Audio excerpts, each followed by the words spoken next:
Nos cuenta el Rebbe anterior, una proclama de mi padre, del Rebbe Rashab, en un Fabrengen. Así dijo el Rebbe Rashab. Así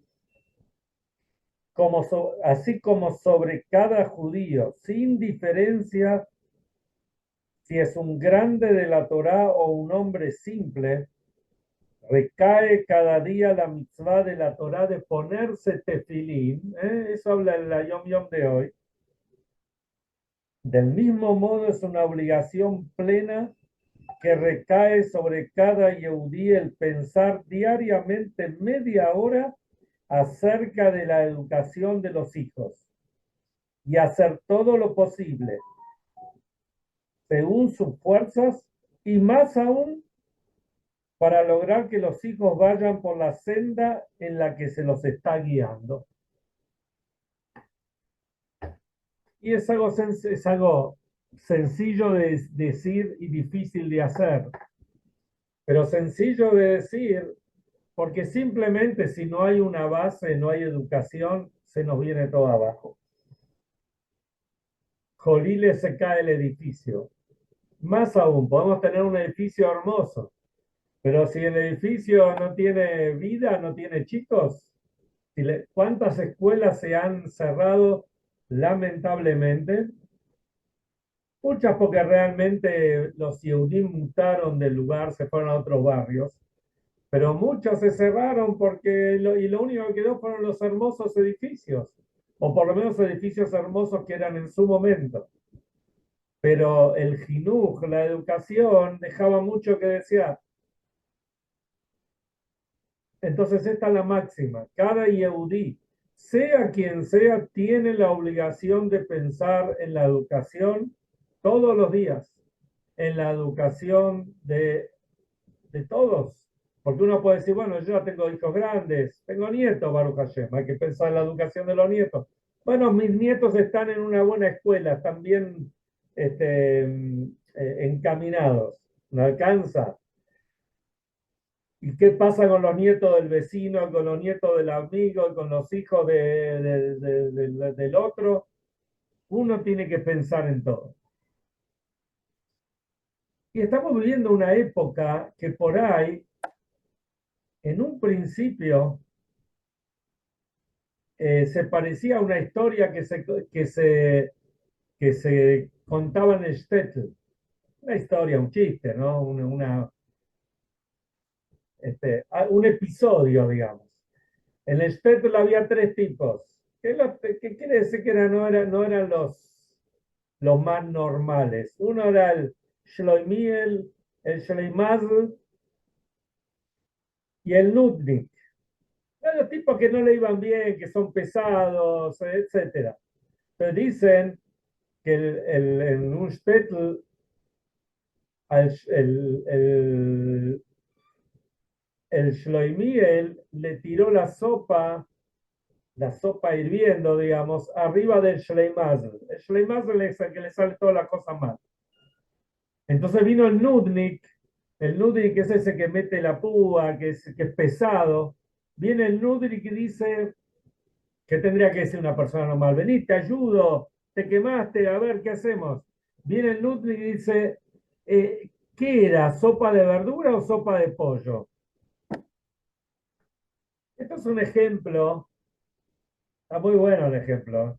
Es un ejemplo de cómo podemos tener tipos de Yehudim y cada uno piensa otra cosa, cada uno hace otra cosa. Y cuando cada uno hace otra cosa, y no acepta lo que hace el otro, bueno, cada uno puede tener su forma de pensar, su forma de conducirse, errado o acertado. Pero si encima no acepta al otro o se queja, entonces el pueblo de Israel está roto. Cada uno va con su ideología y no acepta la ideología del otro, lo que hoy dicen la grieta. Pero hoy todos sabemos que la única receta, la única solución es que estemos todos juntos, seamos todos un solo bloque. Y de eso vamos a hablar con un midrash que hay sobre la parashá de la semana, que simplemente para simple vista parece algo, una nota de color, como se puede decir, o una información, pero es tan profundo que, que nos, que nos va a dar la pauta de cómo los Yehudim tenemos que pensar, que conducirnos y pensar y ser. Ayer hablamos sobre el nacimiento de Moshe Rabbeinu. Ayer hablamos sobre cómo se crió con la hija del faraón, 3 años. Ayer hablamos cómo 15 años estuvo en el Palacio Real y cuando tenía 18 años, de acuerdo a cierta opinión, salió, salió a ver qué pasa con el pueblo. Y ahí vio que había un egipcio, un capataz egipcio que estaba golpeando a un yehudí. Miró para un lado, miró para el otro y lo mató. Y acá viene la pregunta del millón. Y esto pregunta el Midrash. Una pregunta qué sé yo, que pregunta, ¿con qué lo mató? ¿Cómo lo mató Moshe al egipcio? ¿Importa cómo lo mató? Lo importante es que lo mató. Pero el Midrash pregunta, ¿con qué lo mató? Y obviamente, si estamos estudiando algo y hay varios Yehudim, tiene que haber varias opiniones. Entonces en el Midrash también hay varias opiniones. ¿Cómo mató Moshe al egipcio? La primera opinión la trae Rabbi Avitar. Rabbi Avitar dice que lo mató con el puño. Le dio un golpe y lo mató. Moshe por ahí hacía lucha personal, hacía ejercicios, hacía defensa personal, crack maga. Van a saber lo que hacía. Moshe era fuerte y le pegó una trompada, le dio un golpe de knockout al egipcio, lo mató, lo enterró y listo. Viene otra opinión que es y no dice el nombre, dice Yeshon Brim. Hay quienes dicen que lo mató con una magreifá. No sé exactamente qué es, pero es un elemento de la construcción. Digamos que era una pala. Ahí estaban trabajando, estaban construyendo. Entonces Moshe vio la pala, agarró la pala y se la partió en la cabeza, por decir, y lo mató. Vienen los sabios, los jajamim, los rabanán, así dice, sigue diciendo el Midrash, y dice, no, lo mató con la boca, con el Shema Beforash. Moshe pronunció el nombre divino de Hashem, y con eso se murió. ¿Y cómo sabemos de dónde lo saca? Porque al día siguiente, cuando Moshe salió nuevamente al pueblo y vio que había 12 Yehudim que se estaban peleando, entonces Moshe lo quiso frenar, le dijo, ¿por qué estás pegándole a tu compañero? Entonces el otro le dijo, ¿me vas a matar como mataste al otro? O sea, y dice, Ale Argeni ata Omer, vos vas a decir que me vas a matar. Ahí utiliza la palabra decir. Aprenden los sabios que al egipcio lo mató con, con, eh, con la palabra. Y uno se pregunta, ¿qué diferencia hay? ¿Qué nos cambia a nosotros para que el Midrash venga y haga toda una explicación, toda una discusión de cómo lo mató? ¿Lo mató con el puño? ¿Lo mató con la pala? Digamos, ¿lo mató con la palabra? ¿Qué diferencia hay? Aparte, esto pasó hace más de 3.000 años, más de 3.300 años, casi 3.400 años pasó esto. 3.335, 36. ¿Qué nos cambia a nosotros? Lo importante es que lo mató, dice la Torah, lo mató Shoy. Pero viene el Midrash y nos complica la cabeza. Nos complica, la verdad no nos complica, nos viene a dar una enseñanza. Porque la realidad es que el objetivo no es que haya más bloques.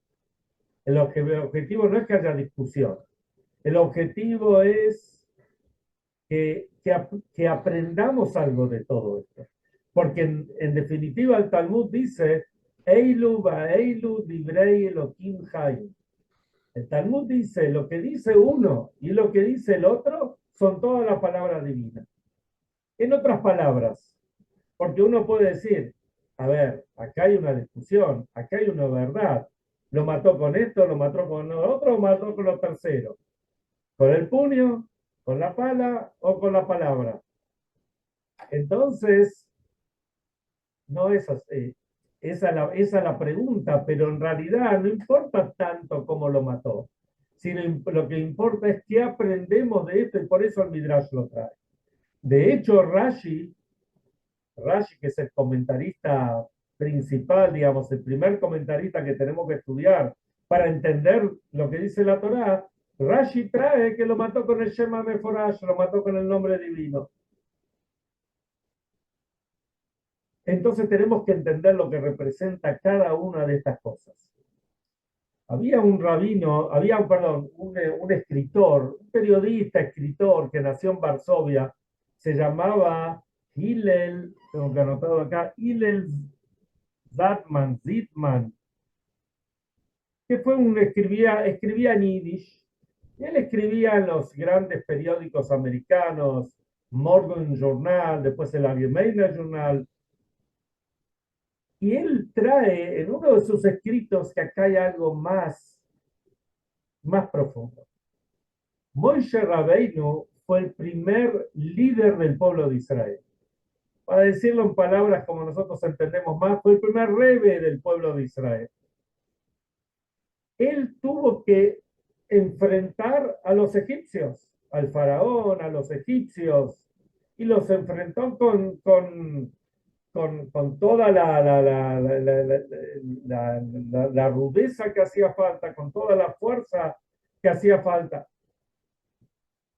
Entonces, la pregunta es, y la pregunta es para hoy en día también, ¿cómo tenemos que enfrentar a los egipcios del momento? Hoy serán los terroristas de Hamas, de Hezbollah, o la antisemita de la vuelta, o de al lado, o el vecino antisemita. ¿Cómo lo enfrentamos a ellos? Especialmente que el pueblo de Israel dice que es como una ovejita entre 70 lobos, que todos se la quieren comer. Y pasaron más de 3.000 años y la historia se repite. Entonces la pregunta es, ¿cómo enfrentamos a ellos? Y acá tenemos tres respuestas. Y son las tres respuestas que da el Midrash. Un segundito. Estoy en un shiur, te llamo en un ratito. Bueno, y acá hay tres respuestas de cómo enfrentar a los antisemitas. Y esto lo aprendemos de Moshe, de lo que el Midrash dice, cuáles son las opiniones de cómo Moshe mató al egipcio. Y por eso es tan importante saber cómo lo mató. Una opinión es Begrof, con el puño. Dicen los sabios, si alguien viene a matarte, si alguien viene a pegarte, levántate más temprano, es madrugado, pégale vos primero. Entonces uno no tiene que ser un tonto. Si alguien viene a molestar, si alguien viene a pegarte, propiamente dicho, perdón la expresión, avívate antes, estate atento, estate listo para vos ser el que pega primero. Pegar no quiere decir simplemente dar un golpe de puño, que si es necesario hay que hacerlo también para salvar una vida. Ni que hablar. Ahora enseguida vamos a analizar un poquito más eso. El segundo punto dice que lo mató con un elemento de la construcción, sea una pala, un rastrillo, lo que sea, lo que había en ese momento. La construcción no es solamente una construcción de un edificio, de una casa, sino cuando hablamos de construcción uno en la vida va construyendo cosas. Así también los Yehudim tienen que ir construyendo instituciones, contactos, eh, cuestiones, qué sé yo, de repente instituciones que se ocupen de la seguridad, tener contactos o con el gobierno o con lo que sea, con economistas, con industriales, con tener los contactos que uno necesite con la diplomacia para a través de esto poder trabajar en pos del bienestar de los Yehudim. Estuve leyendo un libro, creo que ya lo comenté esto, pero es importante saberlo, del rabino JJF, Jacob Yehuda Esch. Y él era un tipo que tenía, fue mano derecha del Rebbe en un montón de cosas, y, y él tenía muchos vínculos diplomáticos. Y algunos lo criticaban por esto, que estaba muy metido en la política, a pesar de que él la mayor parte del día estaba en la parte educativa, pero como que se metía mucho en la política. Y él dijo, no me importa o me importa un bledo lo que la gente diga, yo no voy a cambiar esto por la oportunidad que tuve y que tengo de ayudar a muchos Yehudim a través de los contactos que tengo. Y así también, cuando nosotros nos enfrentamos a situaciones antisemitas, es necesario también armar una parte diplomática, ir construyendo todo lo que se necesita para que el pueblo de Israel esté fuerte.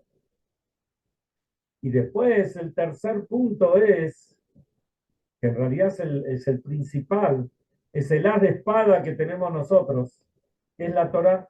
La Torah y las mitzvot, el estudio, la parte espiritual, la parte física conectada con la espiritual. Y acá hay algo impresionante. Si miramos a lo largo de todas las generaciones, imperios que han caído, imperios que vivieron, que fueron líderes mundiales, superpotencia durante decenas o centenas de años. Llegó un momento que se cayeron, incluso algunos de la noche a la mañana prácticamente, que ni se sabe cómo fue, pero fue. Algunos lo vivimos nosotros. Y otros la historia da testimonio de lo que pasó. Sin embargo, el pueblo de Israel, sin tener una tierra, la tierra la tenemos hace 75 años, pero hasta antes no teníamos la tierra, estábamos dispersos por todo el mundo, teníamos un idioma diferente porque no todos hablan el mismo idioma en todos lados.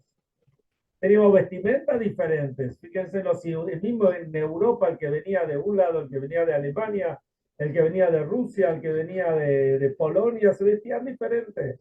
Ni que hablar si nos comparamos con nuestros hermanos sefaradín, que también el que venía de Marruecos o de Siria o de Túnez o de algún otro lado, todos se vestían diferente, hablaban diferente. Una sola cosa era lo que nos unía y nos une y nos unirá a todos nosotros. Torah y mitzvot, no hay otra. Y ese es el secreto del pueblo de Israel por 3000 años. El secreto de lo que nos une a todos nosotros. Otra cosa no existió. Las demás cosas se cayeron. Cuando quisieron unirse por otra cosa, lamentablemente se cayeron. Duró lo que duró. Sin embargo, aquellos que se aferraron y se aferran a Torah y mitzvot, no hay nada que pueda voltearlos. Porque eso es lo que nos une esencialmente, con Hashem y nos une esencialmente con nosotros. Esto sucede en todas las épocas, especialmente en las épocas de grandes oscuridades, los Yehudim a través de la Torah y la Mitzvot, vamos trayendo luz, aunque sea un pequeño foco de luz, a nuestras vidas y a través de nuestras vidas al mundo. Como dice el versículo, dice, y ustedes están unidos, apegados a Hashem permanentemente. Y dice el versículo, Ani Hashem lo shaniti, yo soy Dios, yo no cambié. Y miremos lo que pasó con la historia de nuestro pueblo. Ya desde el principio, eso lo estudiamos la semana pasada, hace 2 semanas, Jacob, antes de ir a Egipto, lo manda a Yehuda a que haya un Talmud Torah, que haya un lugar para estudio de la Torah. Y así en cada lugar donde los Yehudim llegaron, instalaron una escuela, instalaron un Talmud Torah. ¿No es cierto? Después le fueron cambiando, lo fueron haciendo más light, etcétera. Pero fíjense, ¿no? Cosas que de repente la gente no sabe, pero hay que recordar. Uno mira el Shield de Paso, ¿no? Como que es algo, es una institución más light dentro de lo que es el judaísmo. Ellos tenían la escuela Herzl, que también ya no era tan religiosa, tan observante, etcétera, a pesar de que muchas cosas respetaban. ¿Cómo se llamaba esa escuela? Talmud Torah, Talmud Toire Rishoino, Talmud Torah Rishonal, primer Talmud Torah, así le pusieron.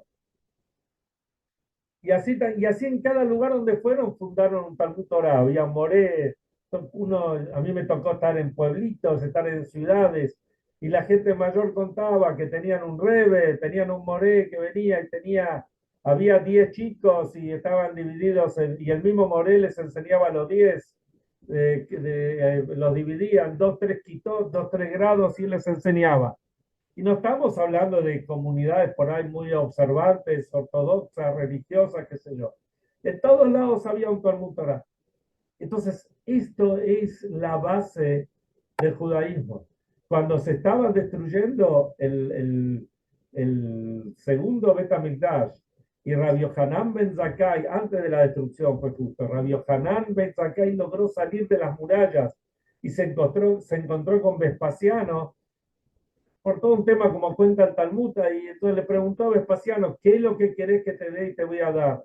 Y Rabbi Yohanan ben Zakkai le dijo, dame Yavne de Jajamea, dame la ciudad de Yavne y sus sabios, porque él sabía que si está la esencia, entonces está todo. Y los Yehudim sabemos, aunque no teníamos tierra, aunque no teníamos idioma, no teníamos, pero ¿qué teníamos 3 veces por día? Hacemos la tefilá mirando hacia Jerusalén. Betejezena y Neino, si queremos ya volver y estar ahí en Israel, estar en Jerusalén.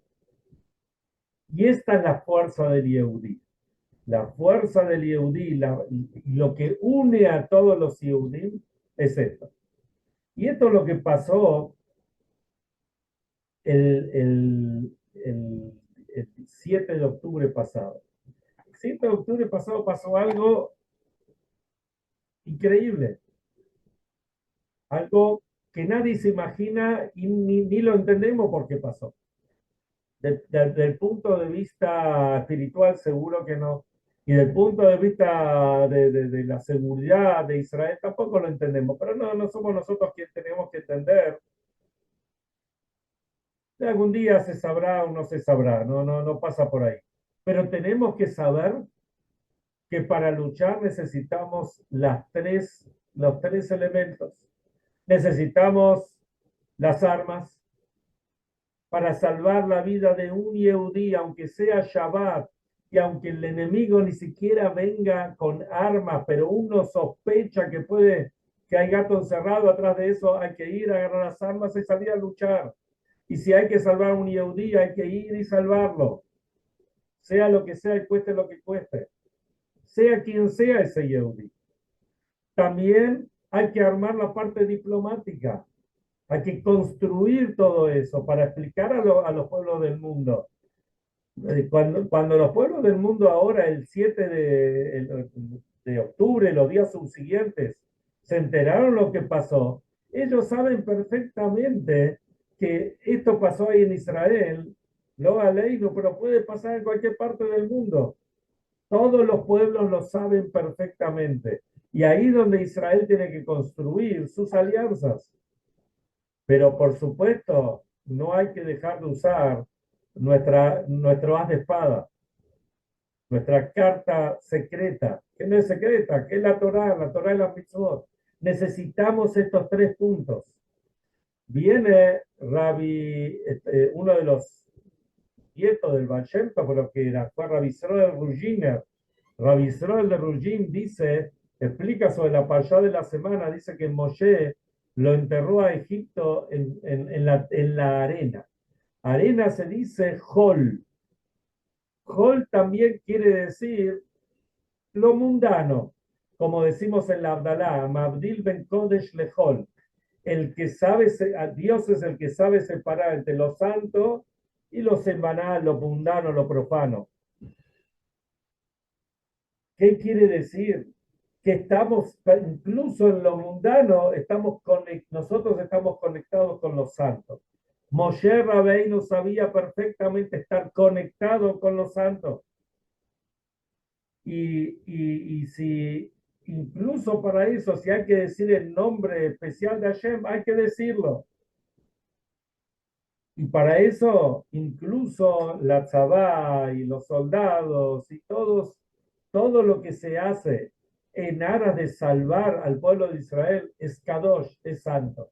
Y eso tenemos que apoyar y sabemos que de esa manera, uniendo estas tres partes, estas tres formas que trae el Midrash, vamos a tener el zehut de que se termine la guerra, porque se venció en la guerra, los soldados que vuelvan sanos y salvos, los que están heridos que se curen, los rehenes que vuelvan sanos y salvos, que venga Mashiach inmediatamente y estemos ya en una época de paz.